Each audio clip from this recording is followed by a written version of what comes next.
Hey y'all, I'm Chanel from Southeast Texas.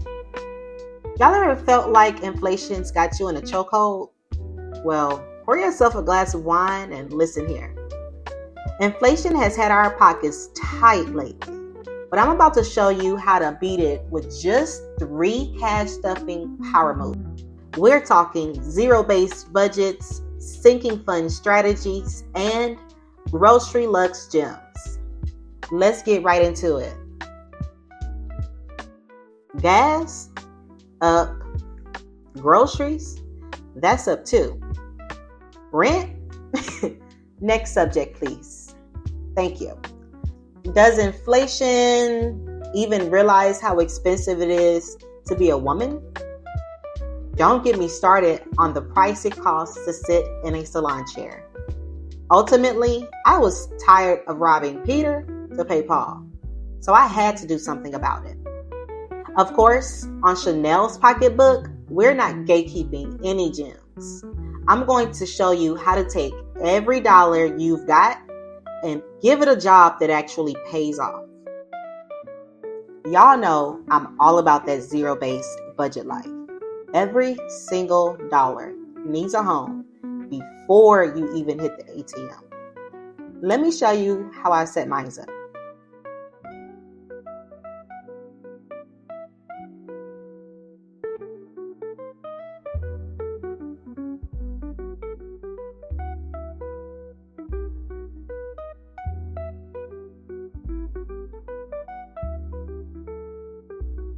Your budget should be based on your income.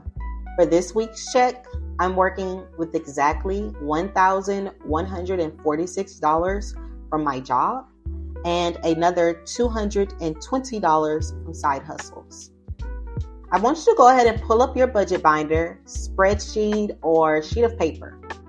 What I want you guys to do first is to list out your categories in regards to what's going to be allocated towards this paycheck. Okay. Within my Erin Condren planner, I have a page dedicated for budgeting this current pay period. But for today's training lesson, I am using the spare sheets at the back of the planner. What I want you guys to work on first is to list out your categories in an order that makes sense for you. For me, it's always going to be the essentials, sinking funds, savings, debt, and lifestyle. For this pay period, I only have essentials and lifestyle. Now that we have a list of our categories, we want to assign each dollar zero-based. What does that mean? Well, if it doesn't add up to zero, then you're just simply not done. We want absolutely no fluff, no leftover dollars. Every dollar should have a home, and the subtotal, once you're done, should equate to exactly what you have to work with for the pay period. Make sense? Now that I have my calculator, I'm going to go ahead and start adding up the dollar values I want to apply in each category. Off camera, I went ahead and filled out each category.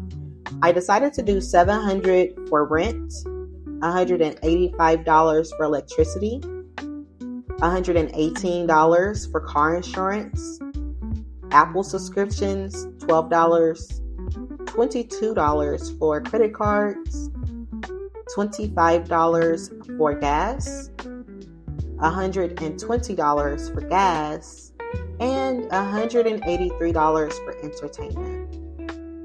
That should bring us to a subtotal of $1,366 even.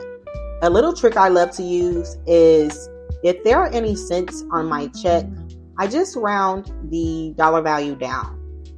When it comes to expenses, I round up.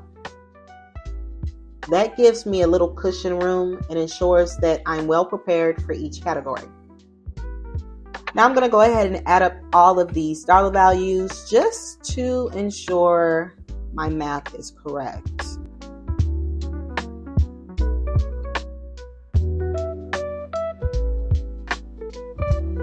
Ooh, I have $1 left over.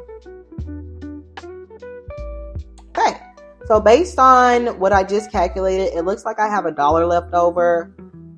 So let me double check my work.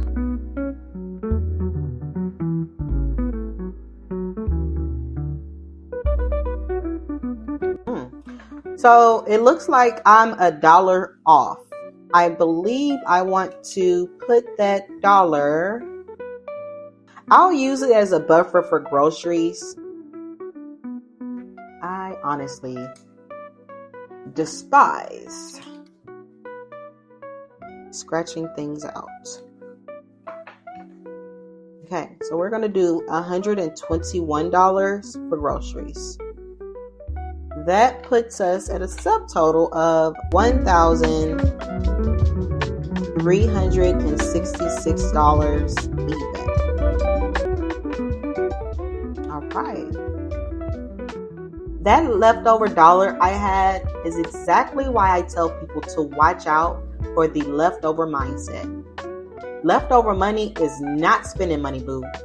It's actually a clear sign that your budget isn't zero-based. Fix that or you'll find yourself in overdraft drama. If you watched my debt story, do you remember how I ended up with a negative $800 account balance? All I can say is that you don't want to be like me. Avoid it at all costs if you can. Once that check hits, I withdraw all my cash. Then I physically stuff each envelope. No apps, no spreadsheets. It's tangible. Y'all, trust me.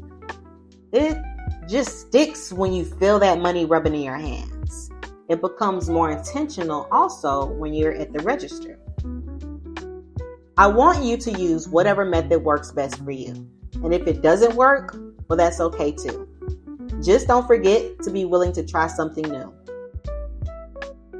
Next up, sinking funds, my personal fave. Think of these as mini savings accounts for big expenses, funded little by little so they don't blindside you. I've got envelopes for car repairs, holidays, self-care spa days, even wine and cheese night. Yes, honey, that's definitely a sinking fund. To decide on the amounts you want to stuff in each sinking envelope, take the total annual cost, let's say $600 for a spa day. Divide that by 12. That's $50 a month. So you could either put up $50 a month or based on your paycheck, that should be $25 bi-weekly. Look, I'm old school. Cash in the envelopes. If you prefer the bank account, bless your heart. But when I pull that money out and watch it fill up those envelopes, that's motivation right there. Some of y'all call this the bucket system or the envelope method. I call it a peace of mind and a stack of envelopes. Now for the real MVP of budgets, groceries. Inflation's been clowning us at the checkout line. So here are my top 3 grocery Luxe gems to save you hundreds a month. Meal plan like a pro. Plan 4 dinners and 2 lunches on Sunday. You can jot it down in your notes app or your planner. Then only buy exactly what's on that list. No impulse aisle detours. Another gem when it comes to meal planning, I will go into the app of the store that I'll be shopping from, and everything that's on my list, I'll just add it to the cart. Whether I'm doing a pickup order, a delivery order, or going in store, it just allows me to see what my subtotal would be. That prevents me from showing up to the register without enough funds. Gem number 2, generic swaps and bulk buys. Swap your name brand cereal for store brand. You get the same crunch, just a 30% savings. If you've got the space, bulk rice or beans, they last forever. My third gem is digital deals and coupons. I like to keep a running note on my phone of this week's specials at CVS or Kroger.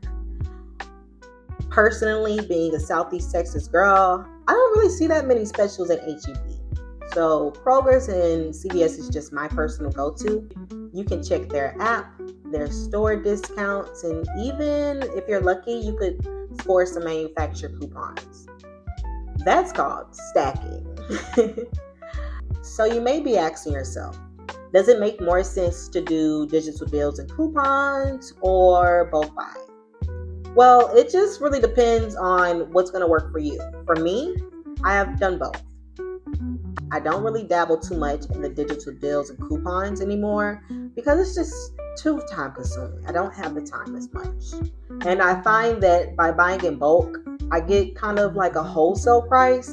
So I go to Sam's, I have a membership, and it's worth it. So if y'all want the full grocery deep dive, recipes, mindset hacks, and I'll walk through, tell me in the comments and I'll be sure to drop that next week. All right, y'all. That's y'all money playbook. Zero-based cash stuffing, sinking funds for your Luxe gems, and grocery hacks to beat inflation in its own game. If you're ready for more, hit subscribe.